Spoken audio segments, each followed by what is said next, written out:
మన ప్రభువును రక్షకుడైన యేసుక్రీస్తు వారి ప్రశస్తమైన నామానికి మీ అందరికీ వందనాలు, శుభాలు. అందరూ బాగున్నారమ్మా? దేవాదేవుడు మరొక నూతన దినం దయచేసిన దేవాదేవుని వందనాలు చెల్లించుకుంటూ ఈ దినపు వాగ్దానం ధ్యానించుకుని ప్రార్థన చేసుకుని మన పనులు ప్రారంభించుకుందాం. ఈ దినపు వాగ్దానం, మనం ఇంకనూ పాపులమై ఉండగానే క్రీస్తు మన కొరకు చనిపోయాను. రోమీయులకు రాసిన పత్రిక 5వ అధ్యాయం 8వ వచనంలో ఈ మాట విన్నాం. మనం ఇంకనూ పాపులమై ఉండగా క్రీస్తు మన కొరకు చనిపోయాను. ఎందుకంటే మనం ఇంకా పాపం ఉండగానే ప్రభు మన కొరకు ప్రాణం పెట్టేందుకే ఆయన పొందిన దెబ్బలు మనకు స్వస్థ. కాబట్టి ఆయన మనల్ని విడిపించాలి, బంధకాలను విడిపించాలని మన కొరకు ప్రాణం పెట్టాలి. అందుకే అంటున్నాడు, దేవుడు మన ఎళ్ళ తన ప్రేమను వెళ్ళపరచు. ఏంటంటే నా ప్రేమ ఇంద్ర, ప్రాణం పెట్టే ప్రేమ ఎవరికి ఉండదు. ధర్మ సహాయం చేయొచ్చు, కానీ ప్రాణం ఎందుకు పెట్టాడంటే మనం ఇంకనూ పాపం నుంచి విడిచిపెట్టాలని, లోకానుసారం జీవించకుండా ఆత్మీయంగా జీవించబడాలి, దేవుని చిత్తం నెరవేర్చి దేవుని ఇష్టంగా జీవించాయి.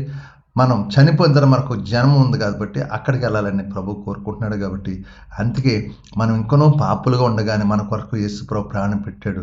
కాబట్టి మనం ఇంకనూ ఆ పాపం వైపు వెళ్ళకుండా ప్రభు నా కొరకు ప్రాణం పెట్టాడని పశ్చాత్తాపంతో పాపాలను ఒప్పుకునే యేసు ప్రభు దగ్గర మనం దేవుని చిత్తం నెరవేర్చినప్పుడు దేవుడు మనం దీవిస్తాడు, దేవుడు ఆశ్రయిస్తాడు. అటువంటి కృపాదాన్ని మీకు దయచేయను గాక. ఈ వాగ్దానం బట్టి ప్రార్థించాడు, దేవుడు మిమ్మల్ని దీవించును గాక. ఆమేన్. హిసాబులు మీ కొరకు ప్రార్థిస్తాను, మీరు కూడా నాతో ఏకీపించిన ప్రార్థన. సర్వాధికారి మహాగణుడు పరిశుద్ధుడనైన మరొక నూతన దినం దయచేసి ఈ దినమంతా మీరు ఎక్కల చాటును భద్రపరచండి, కాచి కాపాడండి, దీవించండి, ఆశ్రయించండి. యజమానుల ద్వారా, తోటి పనివారి ద్వారా ఏ కిడు రాకుండా అందరితో సమాధానం శాంతి తెచ్చి పని భారం ఒత్తిడికి సహాయించండి. బలహీనంగా ఉన్న బిడ్డలు ముట్టండి, స్వస్థపరచండి. హాస్పిటల్ అయితే ముట్టండి, స్వస్థపరచండి.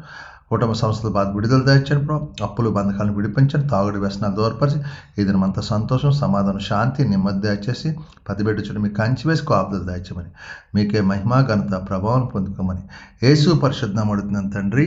ఆమేన్. అందరికి వందనాలు. దేవుడు దీవించును గాక. ఆమేన్. ప్రభు నామంలో ఈ వీడియో వీక్షించిన ప్రతి ఒక్కరికి జీసస్ స్వస్థత ప్రార్థనా మందిరం వారి ప్రత్యేక వందనాలు తెలియజేసుకుంటున్నాము.